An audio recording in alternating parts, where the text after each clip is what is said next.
Just ahead, the space industry is booming again. Are other Brevard businesses cashing in? What's missing in education today? We ask a retired judge who spent years straightening out young people. And Brevard cities say their hands are tied in attempts to restrict short-term vacation rentals. We go one-on-one with a beachside mayor who explains. This is Brevard Watch, the news experience focused exclusively on Florida's Space Coast.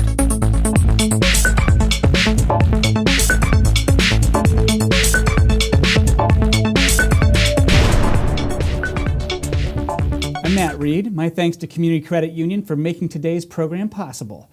My guests today are retired Judge A.B. Majeed. Besides his years on the bench in county court, Judge Majeed is speaking on patriotism and just addressed a crowd at Florida Tech about the First Amendment. Also joining us is Jennifer Sugarman. She is president and CEO of the Cocoa Beach Regional Chamber of Commerce. Her group just finished a blitz of visits to more than 900 businesses in Brevard County. So great to have you both in the studio. We have a judge and we have a chamber CEO, very plugged into business. So let's bring up a topic that is the namesake for this whole area, and that is space. There are so many interesting things going on. We've got Blue Origin testing new engines. We have SpaceX promising missions to the moon and Mars. There are other types of companies, Boeing, Lockheed, that are involved in new ways developing space capsules. There seems to be a big resurgence of space in this area, only different. And I think the question is, one, are businesses catching on to this and also cashing in? And number two, what do we as Americans to make of this? Is it as patriotic an endeavor as, say, the shuttle missions or the Apollo missions? Let's start with Jennifer about the business angle here. Yeah, so great question, by the way. And I was fortunate enough to move down in 2010, summer of 2010. So I actually got to see one of the last flights of Discovery. So when you talk about patriotism, I cried my eyes out when I saw that flight, and I got to see it from, the bleachers right there. So it was very patriotic and something I never felt before. In Atlanta, where I'm from, you don't see rockets going up once a week or twice, a month, however many we have going up. I know that we have a very aggressive launch manifest for this coming year. But in terms of patriotism, seeing a rocket go up, whether there's humans on it or not, it doesn't get lost on me. And I don't think it gets lost on the people that live here. I watch it from my driveway. And to get used to something like that, I think would be really hard to do. But from the business angle, yes, of course, all of our businesses on the Space Coast, when space industry is doing well, which is such a large chunk of what we do, all the businesses are doing well. I have Boeing and Lockheed on our chamber board, and they talk nonstop about what's coming. And so it does look a little different than it used to, but it's exciting because it's new. There's more free competition, I think, less than federal budget coming in, which is good and bad depending on how you look at it. But businesses are excited. They're invigorated, right down to our little restaurants that, I don't know if you saw, Bar Rescue is coming next year, I think is when it airs. King's Duck Inn was revamped, and now it looks like you're in a rocket ship. It's the coolest thing I've ever seen, and I was lucky enough to be a part of that, and it was just, and they're up there close to Titusville, and it's just, the whole community is really rallying around space, whether you're in the space industry or not. They play a part, and so absolutely, it looks different, but everyone's still excited, and, some of our smaller manufacturers, I think, were affected by the retirement of the shuttle program, but what the Space Coast understands that not all of the country understands is that NASA's not closed. Kennedy Space Center is not closed. We still send things up into space, which is really remarkable. Judge Majeed, do you think that we take for granted as Americans the kind of space activity that's going on in this county? Well, I think we do take a lot of things for granted as American, and I was just thinking, when this space program started, when the first flight went up, I was not even in this country. I was still at home in Guyana, South America, and I read about it. I read about the Russians going up with their dog Laika. I remember that very, very, very, very well when the dog went up. And then when the space program started, I think it started in '68, the first flight went up, and I was still in Guyana at that time. I came to this country late in 1969. But the remarkable thing is that now space, we always use the word enterprise, it now really is a free enterprise process. It is a commercial process. It's not going to be privatized, and I think it's going to boom more than it's ever boomed because I have a great respect for the government, but America is about independence, not dependence. And if government is doing something, it's dependence. And now that space is privatized. I think you're going to see a whole new aspect of space. It's going to boom. We realize that space is a place we can colonize. And believe me, I am absolutely certain that in our lifetime, we were just talking about your wonderful kids, when our grandchildren are saying, I'm going home for Thanksgiving, they're going to go to some planet other than Earth for Thanksgiving. Well, I'm going to be here, and I'm hoping they're going to come back here. Maybe He sounds Mars like he's one already time. signed up for this ticket. Well, it's interesting. I mean, right now, some of the biggest work with the commercial crew, commercial cargo missions to the International Space Station, those are government contracts, but you're seeing these private companies competing for the contracts to begin with, and then using their technology to venture out into other types of space industry. And I think that's pretty interesting. Jennifer, one of the areas that I know has yet to develop on the Space Coast is that supply chain. That you have the big main companies, but there still needs to be those other people who do, I don't know, they machine, they weld, they do. Make some sort of a widget that goes on a wall. They make some sort of widget that goes onto get a. it, yeah. Where on the timeline are we with that? Do you suppose? I mean, when you're talking environment, from what we feel like, maybe 50%. I mean, there's so much more that could be untapped with that. And I do not claim to be a space expert, and I'm not even a business expert. I'm around a lot of businesses, I'm around a lot of different things, but especially for our chamber, we definitely focus on space. We're right next to the port.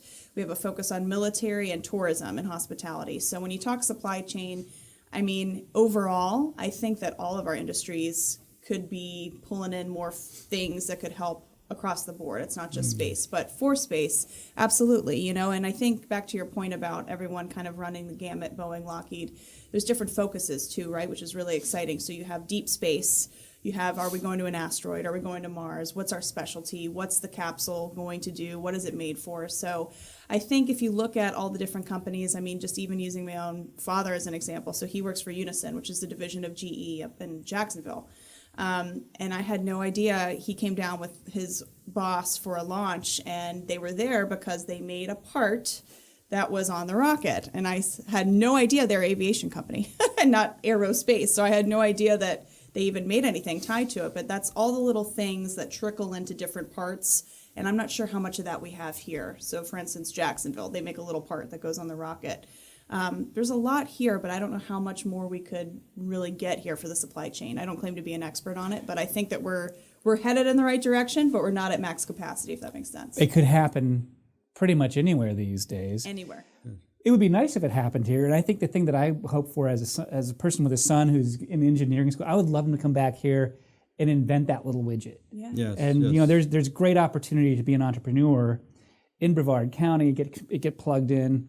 Well, there's a lot of agencies across the county that are working hard to make sure that they come back here. Yes. Whether it's economic development or career source or anything else. I mean, there's programs all across the county that are really trying to capture the talent that we produce, have them come right back here and help work on the things that we specialize in. So I think we're on our way, and we'll see where it takes us.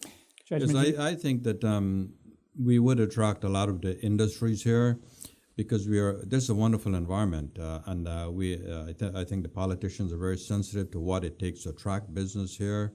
The governor, the cities, the counties, etc. Everyone's working to attract the business. We also have a fine school in FIT, and we produce great intellectual people.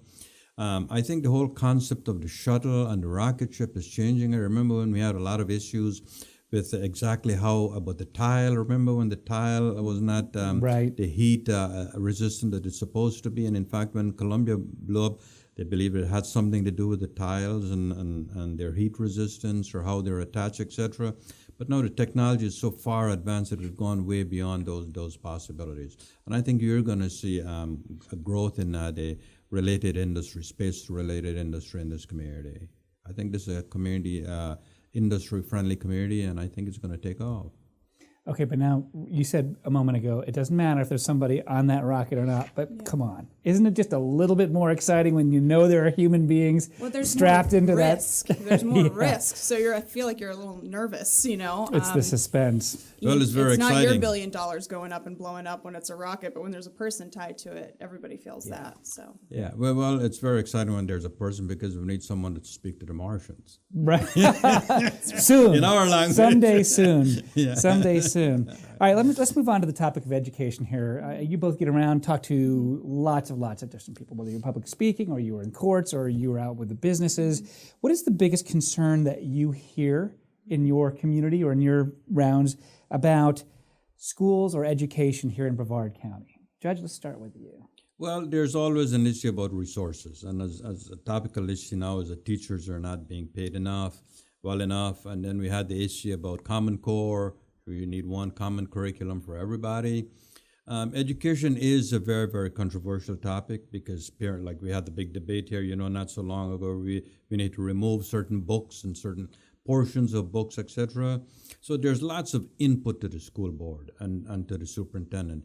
But I think by we're doing very well with the system. There is a lot of complaints now, or a lot of talk about liberal, Democrats, conservative, etc., and the nature of the books and the substance of the books that the students are studying. But I have an abiding faith that the pendulum swings. When it comes to education, it swings. And eventually in America and in our education system, it reaches the center again. And we have produced wonderful intellectual groups. And look at the people who are getting the Nobel Prize in economics, etc. Look at what's happening in Silicon Valley. I mean, we've always been in the forefront of technology and education. And I think we'll continue to be that way, better than ever before. You pointed to a little bit of a paradox there. On one hand, in Florida, there's not this great history of prizing public education or putting a lot of resources into it compared to other states. On the other hand, when it comes time to the content and the lessons that we want students to learn, when it comes to politics, whoa, all of a sudden it's very, very important because what are we teaching our kids? Yes, but Florida has always been that way. We've always been one of those states. Keep in mind, less than 50 years ago, a black person could not attend University of Florida, could not be a sworn attorney in the state of Florida. And 2 years ago, we had a black person who was a graduate of University of Florida Law School, who was president of the Florida Bar. So we've come a long way. In spite of where we were, the pendulum has swung to the center. Just think about that. How far we've come in terms of educating people and producing fine people of the highest intellect.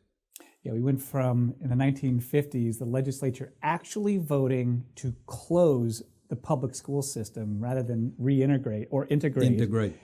To, in recent years, at least in Education Week rankings, getting up there to the top 10, 15 or so states. Not bad. It just shows that things have, maybe the pendulum's coming the other listen, way. we have West Shore right here in Brevard County, which one of the top high schools in the nation.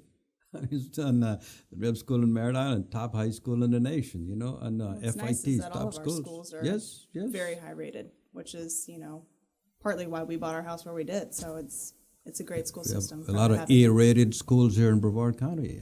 Schools have moved up from C-rated to A-rated this year. So I think the future is good, and we have bright students. We have bright kids in this community. They're so technologically advanced. If I did not have my 10-year-old or my 15-year-old, I probably wouldn't be able to put on my television. You should buy them and plug them in, but you can't do that no more. Right. Jennifer Sugarman, small business people complain about everything, it seems like sometimes. They're pretty skeptical people, All of our businesses are amazing and we love them. No complaints. I don't know. I'm just, I'm going on survey results of small business. They seem to be the most skeptical people sometimes. In the business community, what do you hear? And I'll tell you why that is. It's because they put their heart and soul, everything they've got into these businesses, into their livelihood, into making it work for their family. So I get it. There's a lot that could go wrong, and they need things to go right, and so there's a lot of moving parts that are involved in that. But in terms of your actual question and what I hear, I have a leg up on this just because I just came from lunch with Dr. Blackburn and some of our tourism and business officials, and I got to hear their questions, whether they were a parent or not. And I think a lot of concern is, Common Core was kind of what the concern was. But I think a lot of them, I actually got one of these questions today. Dr. Blackburn got one of them as he was trying to eat a salad, poor guy. He got the question of, are we really giving out participation trophies? Are we not teaching kids how to write a check? Are we not teaching kids what finances meaning? So it's all these huge questions that add up of vocational schools, how to write a check, are they able to write cursive, can they do this or that, do they know how to win and lose gracefully? So it's all these kind of outlier questions that I think start in school but end in the home. So that's always a challenge, and certainly I don't envy, the school system for where you draw that line, but I think that's part of what I'm hearing. And then for me personally as a new mom, what I'm looking at is security. So, just in my hometown in a suburb of Atlanta, there was a bomb found in a teenager's room. Some threats were made and they took it seriously and investigated, and an attack was planned. And as a new mom, that's something that really scares me for my son entering the school system, because it's everywhere. It could be here, it could be anywhere. So that's not so much education, but protecting education. So it's all these new problems that you didn't used to have to worry about as much that are now taking on a new face. It's very scary. I can't imagine what it would have been like to go to high school post Columbine. No. We didn't worry. I went to high school in the San Francisco Bay Area. We worried about earthquakes. Yeah. If there was a gun problem, it was with the gang members in town, but you never thought about it coming onto campus that way. And I was sort of in that realm when I went through high school, so it was different, I'm certain, than the experience that my previous high school fellow classmates went through. But it's an interesting time for sure. You're not safe anywhere, I feel like. I think the problem with small business, I don't want to use the term problem, but there's a conflict between the municipalities, the counties, and the state. Now, state legislatures have their own interest, get reelected, etc. Now, for example, if they give you a big discount on something, it cuts out the economy and the income of those below them. And that's a big constant struggle all the time. As you know, we have a struggle right now with our cities and our legislators in Tallahassee. If they give you a giant homestead exemption, that's the source of income for the folks at the local level. Right. And that creates a problem. And so everybody's not on the same page. And probably it's good that it's that way. I don't know. But those are some of the issues our local businesses have. Of course, they have their bottom line to think about. And I think that what they lobby Tallahassee to do on their behalf sometimes is not in the best interest of the municipality in which they live. And that's a problem. But our schools cost money. Schools cost money to educate children. And I could never understand, and you brought it up for the life of me, why children don't write in cursive. I went to British schools, and I was thinking that they just gave a speech at FIT on the United States Constitution, the First Amendment. And I was thinking if some of our students went to the National Archives and they saw the original copy of the Declaration, they probably wouldn't be able to read it. Right. Because it's all in cursive, And I'm thinking they probably couldn't read this document. And to me, that was kind of sad. It hurt me, when I thought of that. It's hard to read cursive, especially that cursive on the Constitution. They use those great big F-looking things that I think are S's, but even then, to me, in journalism, you have to write cursive when you take notes, because if you tried to print, you couldn't write fast enough to capture people's actual words. Communication major, I get it. And you sure can't thumb type, to keep up with that. So of course, the kids say you don't have to write anymore. You just get on the laptop and you do everything. You don't have to write in cursive. You don't have to write in anything. Or you have Siri just take all the notes down, right? Guilty on that too. Well, let's move on to an education-related topic. Florida Tech, where you spoke recently, and Eastern Florida State College seem to be booming in different ways. Eastern Florida State broke ground on a student union there, which means they're shooting for a much more on-campus experience at their Melbourne campus. Florida Tech just ranked in the top 20 or top 15 fastest-growing private colleges in America. That's pretty impressive stuff. But what do you make of that from your perspectives?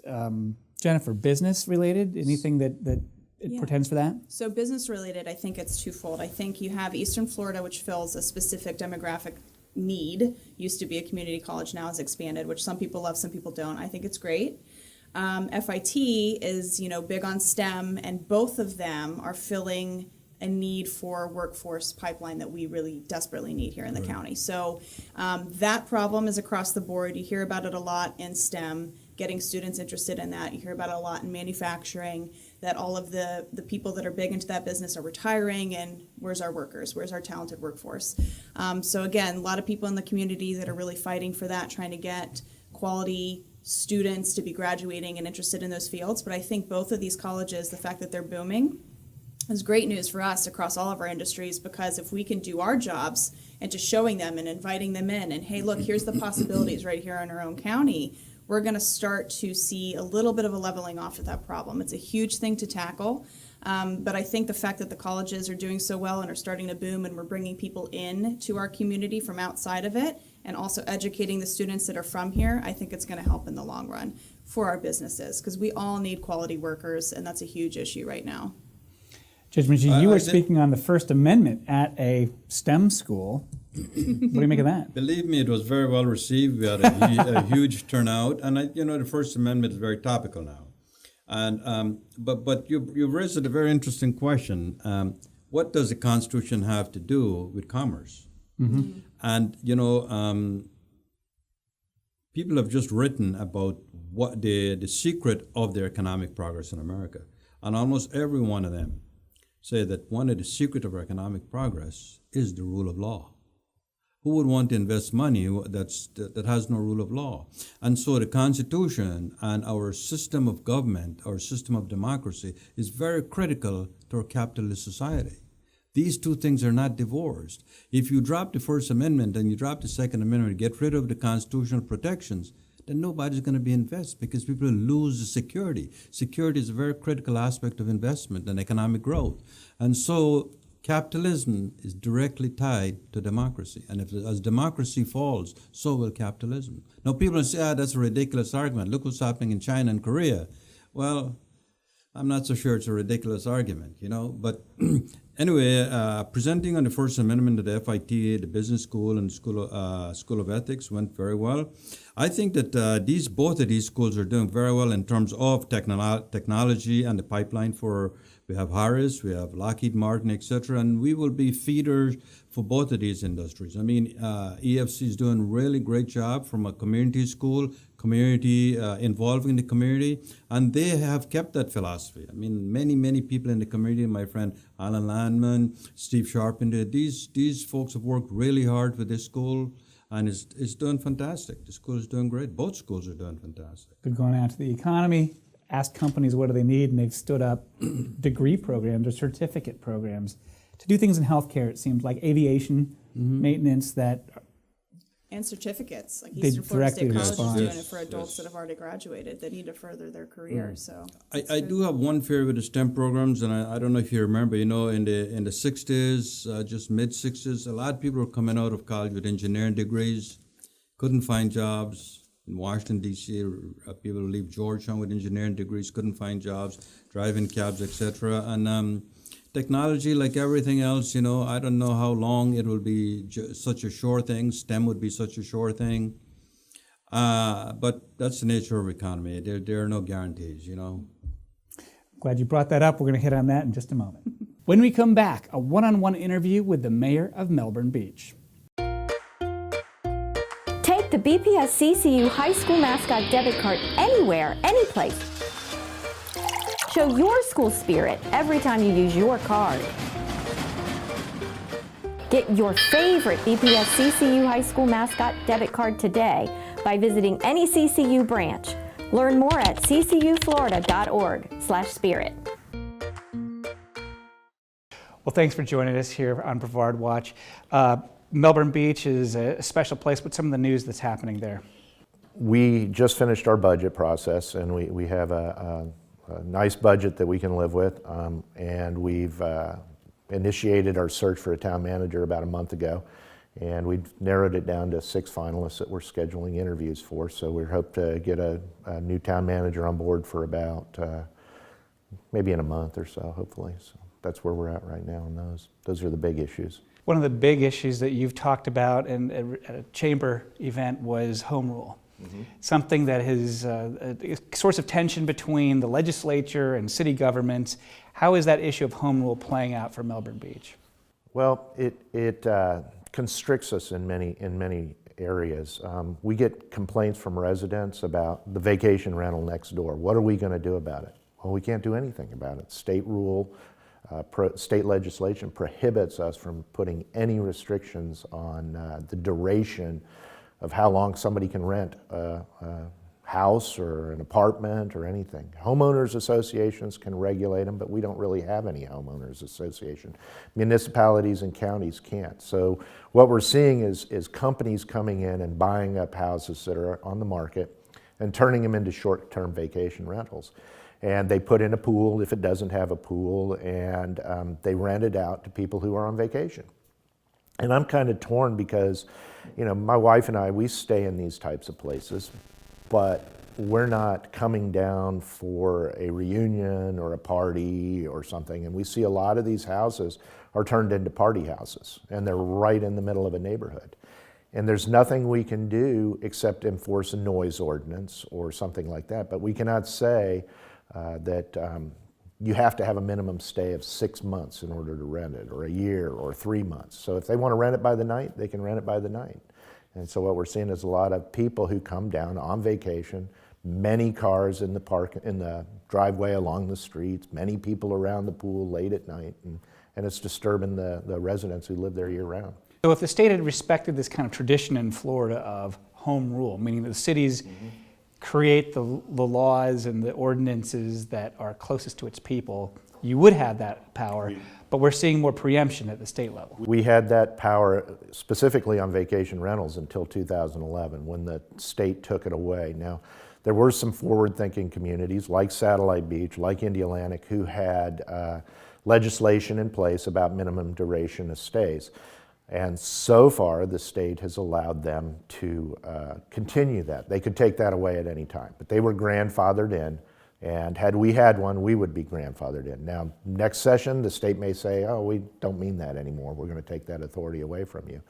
So it's a macro issue on many levels of home rule. You know, federalism, 3 levels of government, and each one has less control theoretically on the local residents. But the state is in a power grab right now, and has been for the last few years, to take authority away from municipalities to regulate themselves. And there have been negative statements made by state representative leadership, the Speaker of the House, proposed Speaker of the House, on how municipal government is the most corrupt government of any level. I would argue that it's probably the least corrupt and least influenced by big money contributions. And you're seeing a lot of these driven, I believe, by big money contributions. We cannot regulate shark fishing.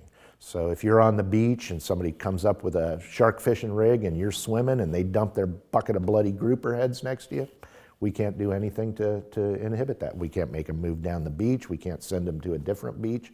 We can't do anything. We can't do anything on we had a referendum that any zoning changes would require voter approval in our town. It passed with over 90% of the voters. The state took that authority away from us.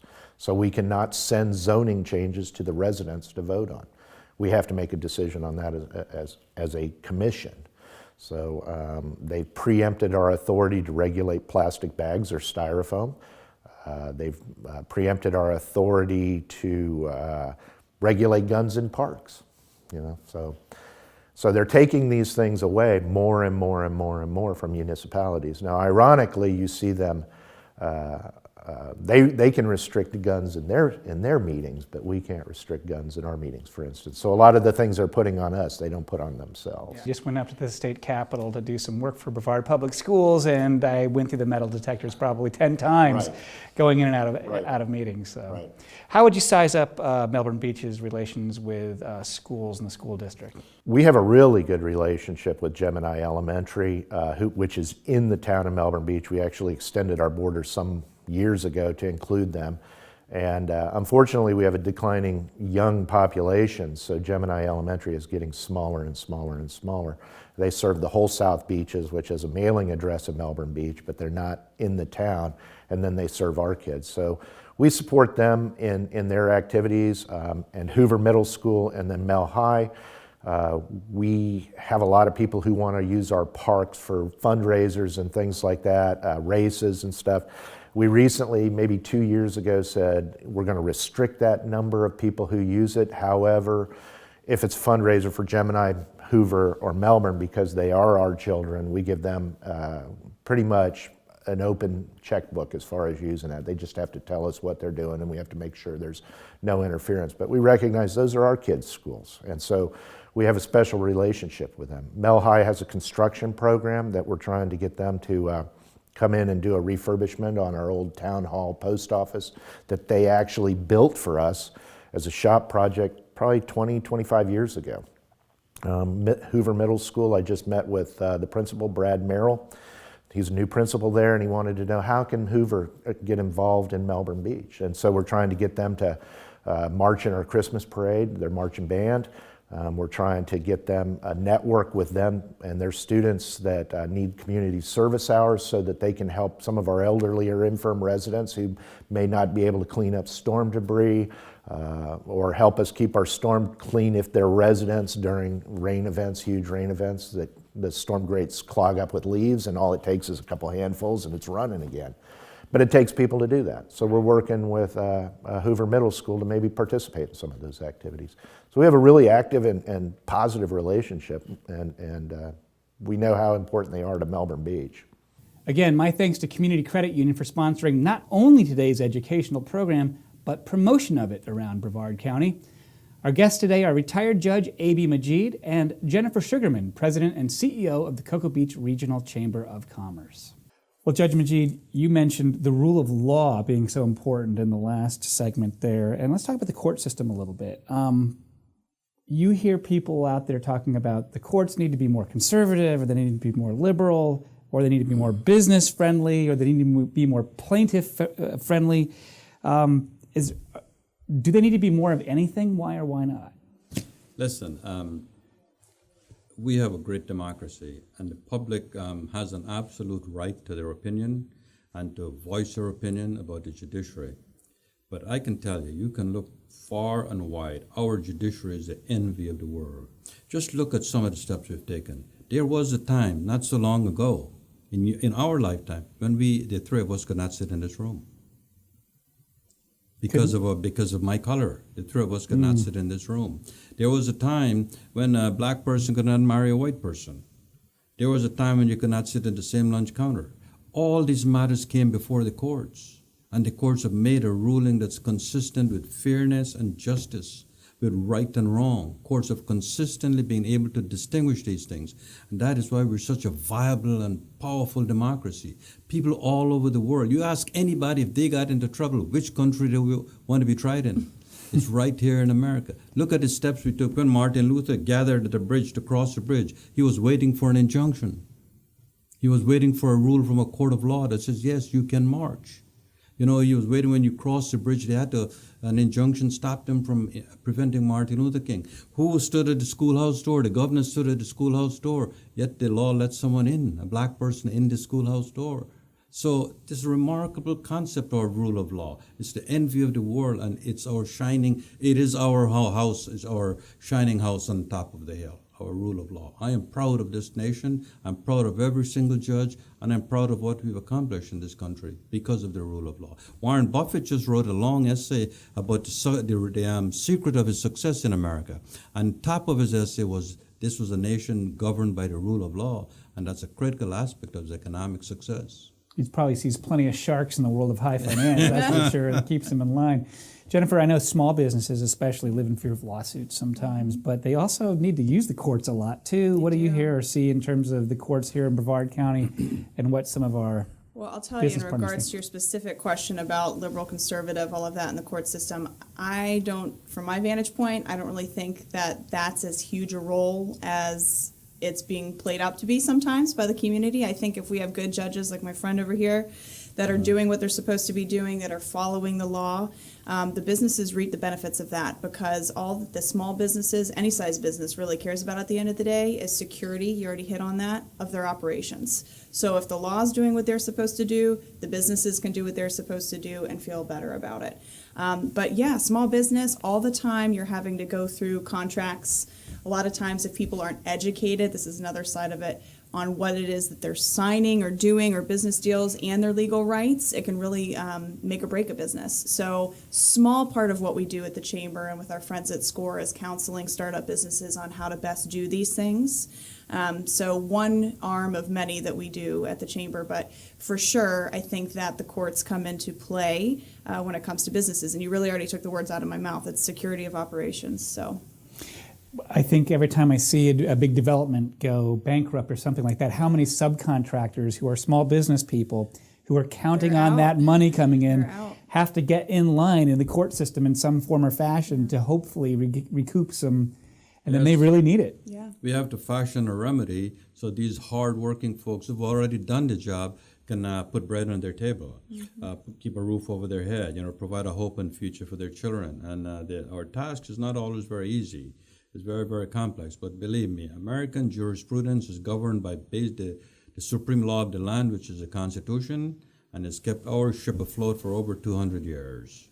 And we're not conservative, the Constitution is not conservative, or it's not Republican or Democrat, it's not blue or red. It's a magnificent document, and every day judges struggle to interpret it in the best manner possible. And we have done a remarkable job. Look at the progress we've made in our lifetime because of the courts of law. Now, speaking of courts of law, have you seen this guy on YouTube? He's a star. There in his own are right. YouTube videos of Judge Majeed One doing. day I want to be as famous as Judge Majeed. You're That's so my kind. goal Now, in life. my favorite YouTube video of Judge Majeed was doing that cattle call of jail appearances that people have to do. And there was some joker who, wait, hold on, I'm going to be more impartial here. There was some defendant who had gone on some drunken rampage at his house the night before, but he was an aspiring rapper. So while he's messing up his home and pushing his girlfriend around, and he's rapping. And so what does Judge Majeed do? He decides that he's going to do a rapping in the courtroom, I believe. Who knew you could freestyle? Do we know your rap name? Is that officially documented yet? Can you come out here on the show and give us your rap DJ name? A.B. That's right. It's a bad omen when men beat up women, and you can listen to this without fail.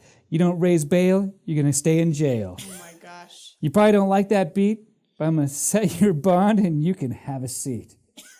Drop the mic.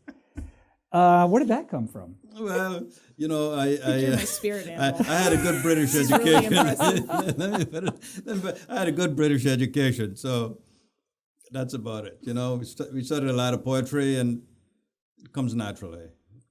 Do you miss dealing with people like that day in and day out? I miss being a judge. I love being a judge. I love the challenges of being a judge, and I do miss being a judge, but I'm going to go back on the bench as a senior judge, and that means I'll sit occasionally, not all the time, and in various cases. I'll sit both as a county judge and as a circuit judge anywhere in the state of Florida, and we'll just see how that plays out. The Chief Justice has just signed an order implementing that, and I just took the oath the other day over here at the courthouse. So I'll go back to being a judge. Well, the workload certainly is high, and they definitely need experienced judges to be able to sort through some of these issues, especially. Somebody's got to be able to take a vacation over there once in a while. So. Yes, and then I will come in. Jennifer, do you think that we ought to, judicial races get knocked sometimes because judge candidates can, if they put out a postcard or something, all they can really do is point to their qualifications and say, I'm impartial. Do you think that we ought to be able to ask more pointed questions or have 100%. judges say more revealing things about themselves in campaigns? I think anyone that's going for any kind of public position should be able to give more information, and that's a hard thing to do. I think that when you just look at our political races, you couldn't pay me enough to do any of these roles, so stop asking, because I'm not kidding. I mean, county commission and court especially. I mean, just the right or wrong, the decisions you have to make every single day, the judgments that you're going to get based on those decisions. I mean, that's a tough gig, Right. and not everyone has that thick skin to be able to do it. But you certainly, if you're going for it, you have to be able to open yourself up, not only to scrutiny, but to what it is that you're going to bring to the table. So 100%, I think that.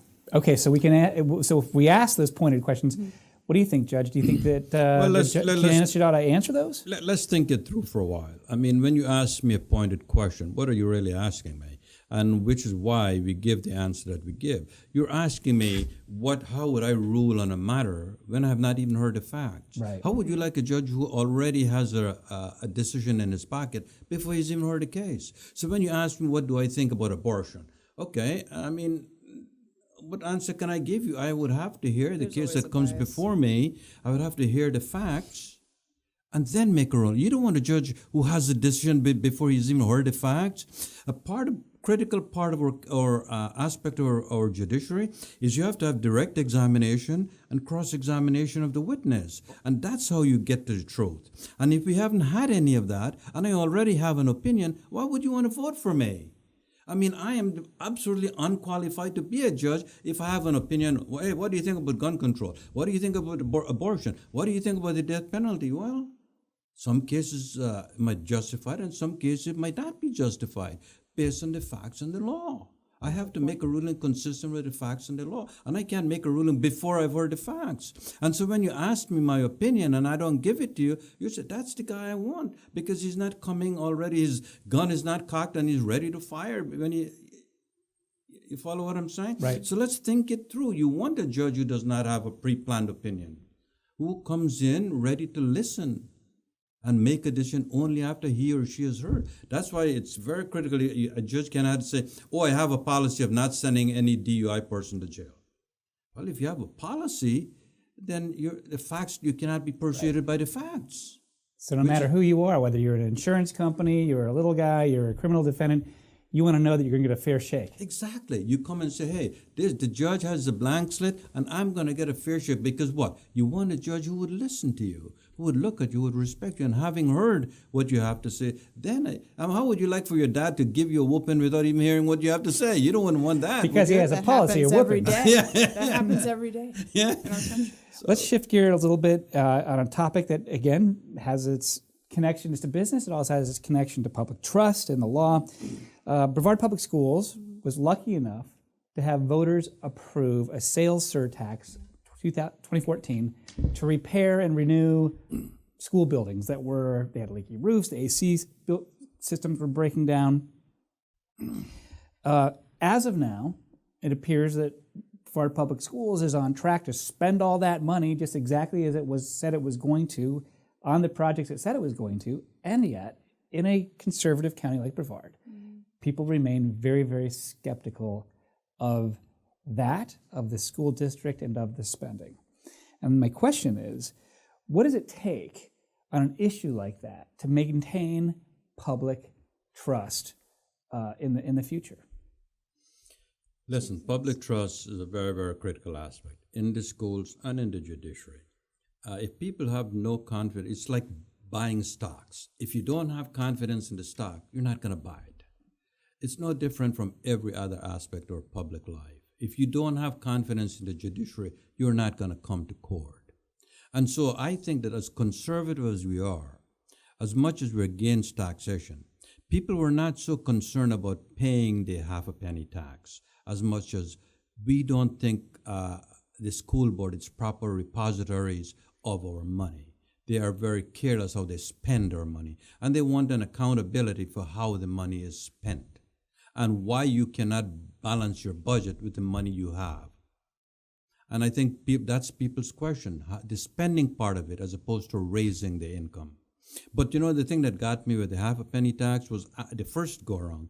After they announced that they're going to close 2 schools, I mean, a majority of the people in those communities, and that shows you, you and I talked earlier about thinking about the whole, thinking about the benefit of all. A majority of those people whose 2 schools were going to be closed publicly stated, if I knew it would affect my school, I would have voted for it. Now, how about that for being really selfish?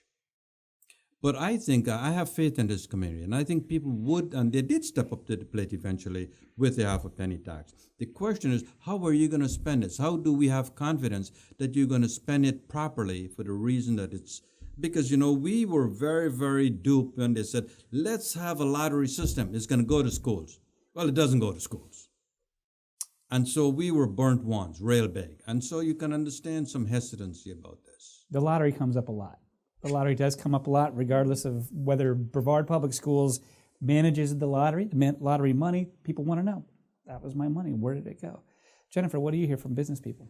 So I think it's 2 things, specifically answering your question, and that's visibility and education.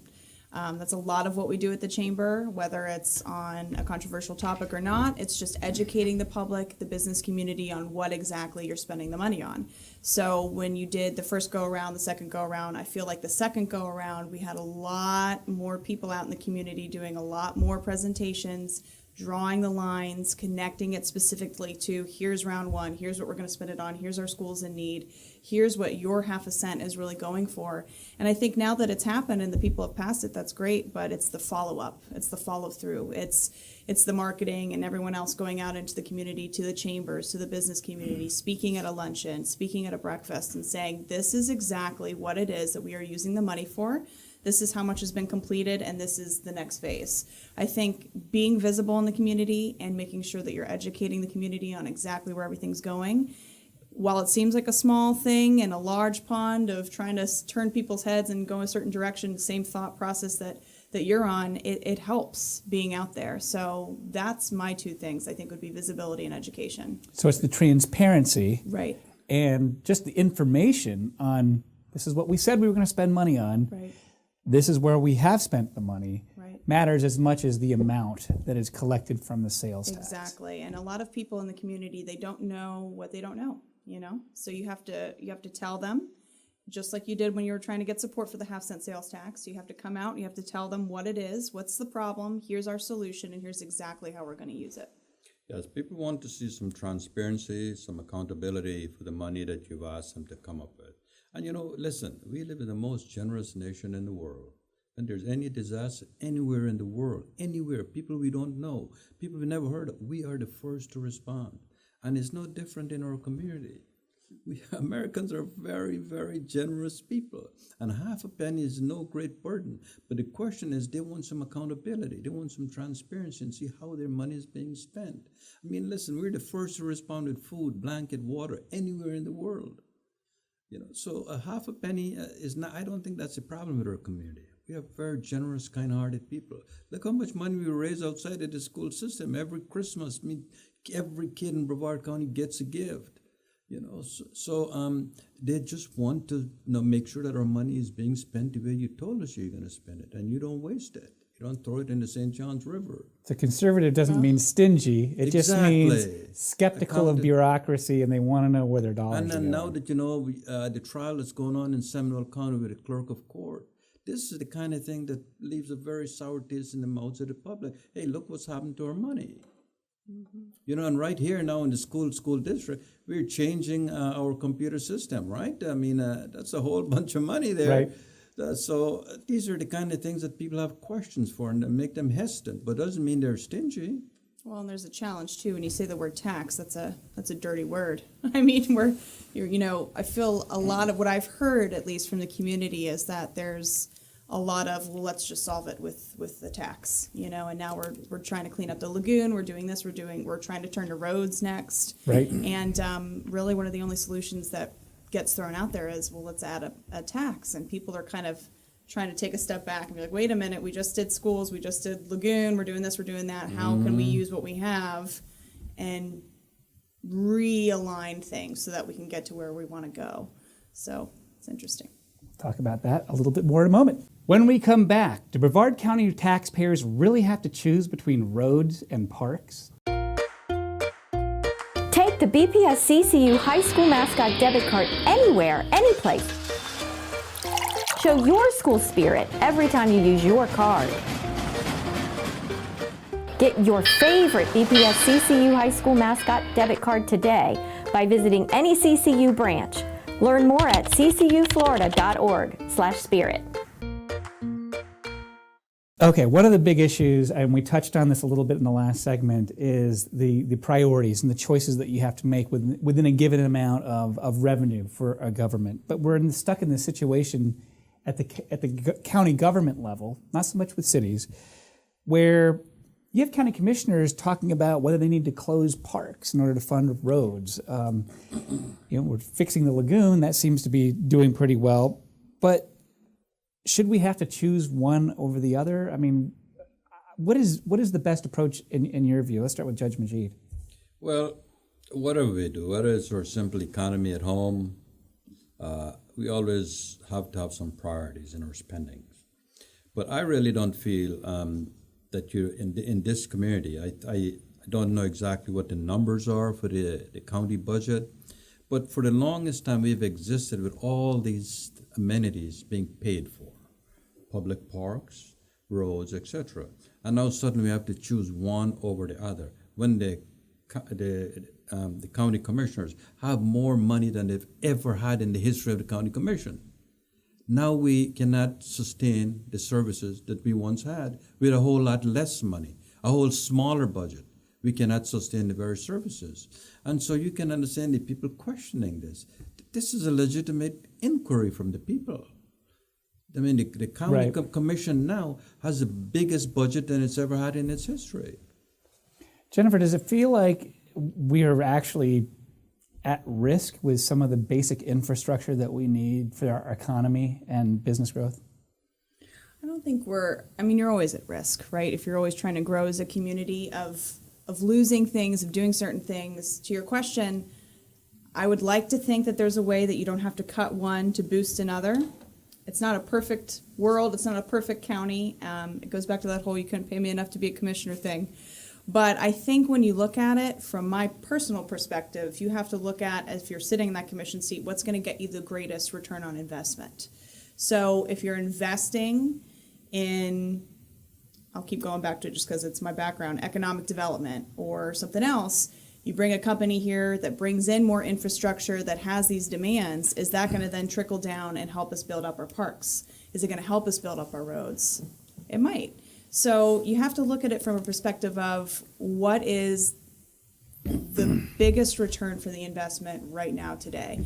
I hear what you're saying about we have more money than we've had and we should be able to figure this out, and we should, but I can't see everything that they're seeing. I don't pretend that I know, what other experts in those fields know, but I do know that there's a lot of ideas out there on how to fix these issues, and if we could all just come together and listen, I think we might be able to do it.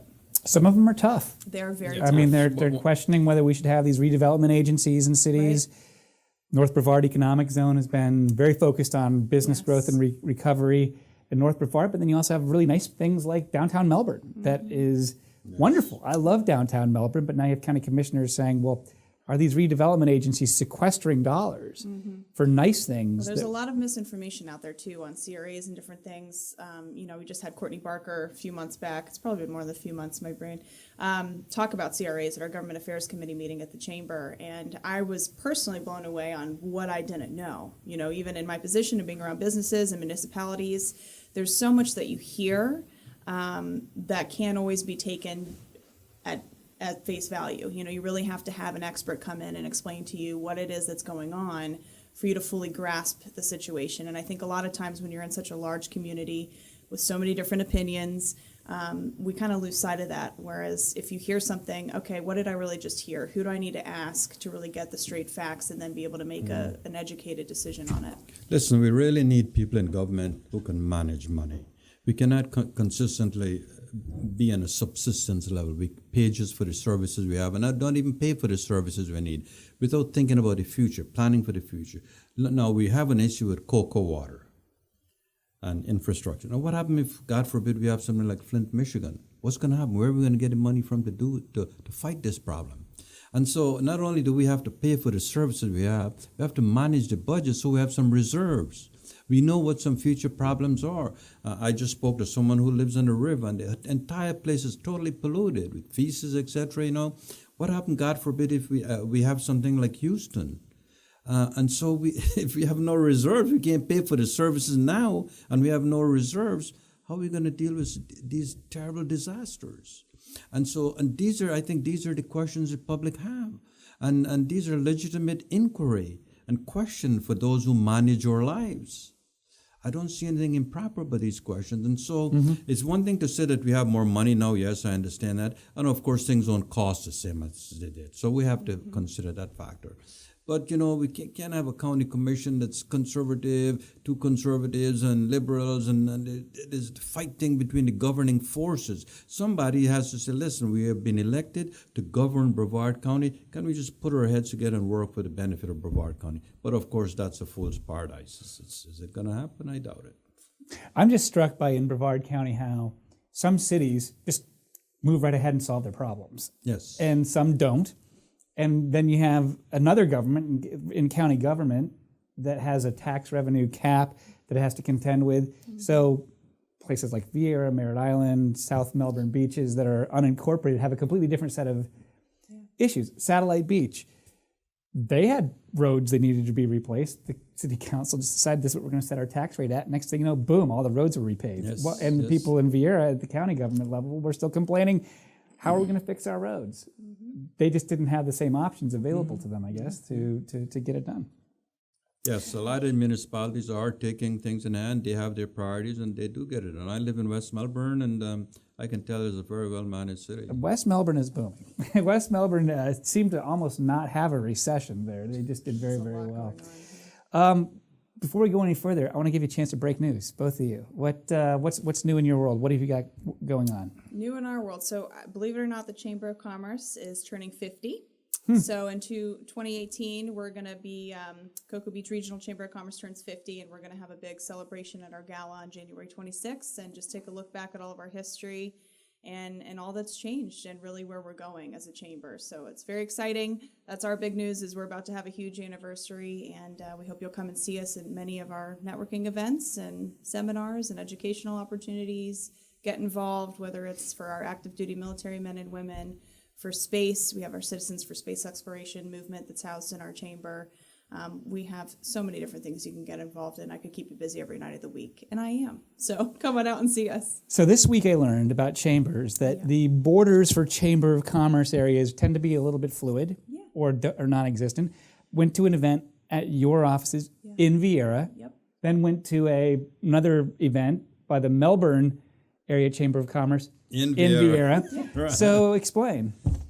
So there's been, I guess when we first incorporated in 1968 and Vieira was really first coming on the map and getting bigger and bigger, there was a little bit of, in my mind, an antiquated territory battle for chambers and businesses. So here's how I look at it, and I hope my counterparts also look at it that way. We get together regularly.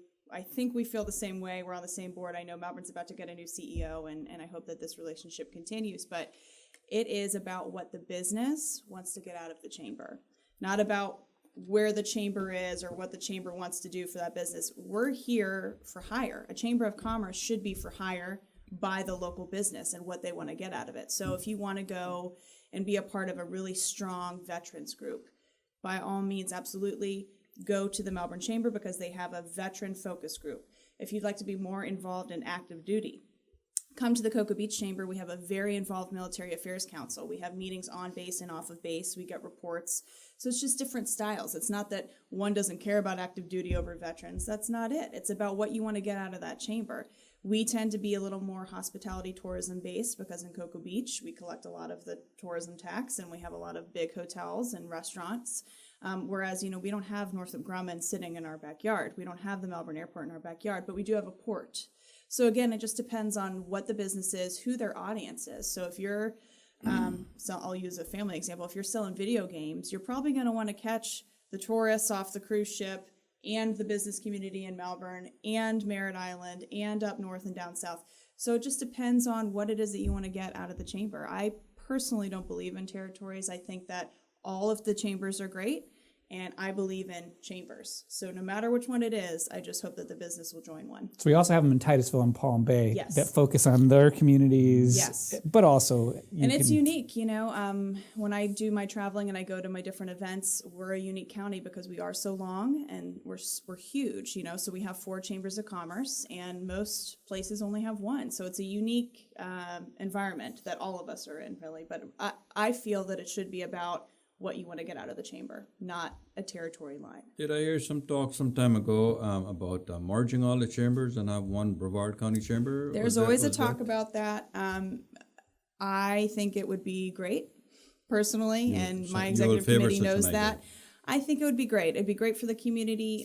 There's a lot of, like I just mentioned, history with each chamber, so they all have deep roots in what it is that the business communities that they're serving. And so a lot of politics comes into play, which is probably my least favorite part of the role. But I think chamber life is great. I think a business being a part of a chamber is important. And so Whether they merge eventually or not, there's always talk of that. There's been talk of that since before I was born, I think. But whether it happens and how quickly it happens, that's another story. Matt, I've heard some talk about Viera maybe should be its own municipality, its own mayor, etc. What do you think? You think that's a viable idea? I think that Viera is becoming such a powerful community that maybe it ought to be its own municipality. I think that those kinds of conversions that I've heard about and watched in other parts of the country tend to happen once the developer is done there, and some of that developer-created governance, for lack of a better word, moves on.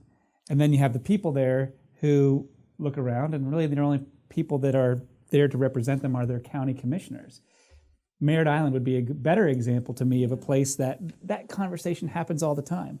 They have found their structures in other ways. They have one county commissioner who sort of is the mayor of Merritt Island, so to speak, but their schools wind up being their community centers in some fashions, or homeowners associations. Someday, I'll bet you that Merritt Island will become a city, and I think Viera might do that as well. It just has so much going on that it might want more representation, and it might want more control over its own destiny than it might if left as an unincorporated area. I don't know. What do you think? I think you're right. In due course, once the developer leaves, there's a little vacuum, and then they look for a way to fill that vacuum, and then kind of a self-governance, and that's what happens. So why were you at a chamber meeting today? What's going on with Judge Majeed, and what's your news? Well, nothing is going on with me. I've been very active in the community, from the very beginning, and I would like to get back into elective office again at some point in the future.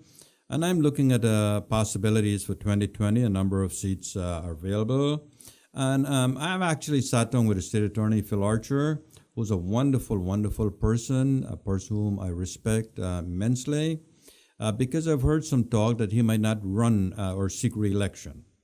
And when we talked about it, he was not very firm that he, in fact, would seek re-election, and he was not firm that he would not seek re-election. But that's a seat I'll be very, very interested in. I feel I'm very qualified for the seat. I'll be a good fit for that seat. And should he not seek re-election, I would like to run for that seat. I feel that I'm a good public servant, and I'll be able to serve the people well. I would appeal to all aspects of this community, and justice and fairness is in my blood. That's some real political news there. I was going to say, I know when I hear it. Blew my news out of the water. That's something I would like to do, but 2020 is a ways away, and I have a family. I take care of my family, and so I also know that life's very unpredictable, and who knows what will happen between now and 2020. But whatever happens, I'm very happy to be a citizen of Brevard County. I'm very happy to be a citizen of the United States of America. And right now, we have a lot of talk about the flag, and people respecting or disrespecting the flag. So I would like to take a second to comment about my personal view about the flag. Okay. Every day that I wake up, I thank the Lord for waking up under the American flag, because I have more liberties and freedom than I've ever dreamed of. I've seen the other side of the mountain, and believe me, I'm proud to be an American. And Grandma always taught me one thing: there's a time and place for everything. And I don't think that there's the time or place for me to exercise my First Amendment right is when the flag is being flown or when the anthem is being sung. And, as a judge, I have no First Amendment right. I cannot go where I wish. I cannot speak as I wish. And that's something I agreed to when I took on the job. But for me, when Grandma says there's a time and place for everything, I will repeat again. I don't think that the playing of the national anthem or the flying of the American flag is a time for me to exercise my First Amendment right. I have to leave it there. I want to thank you both for being in the studio with me here today. Thanks for coming on Brevard Watch. Thanks for having us. Well, that's our program. My thanks to Community Credit Union for making this episode of Brevard Watch possible. And thanks again to our guests, retired Judge A.B. Majeed and Jennifer Sugarman, President and CEO of the Cocoa Beach Regional Chamber of Commerce. Our producer, editor, and drone pilot is Mike Francisco. I'm Matt Reed. We'll see you next week on BPS TV, YouTube, and right in your newsfeed on Facebook.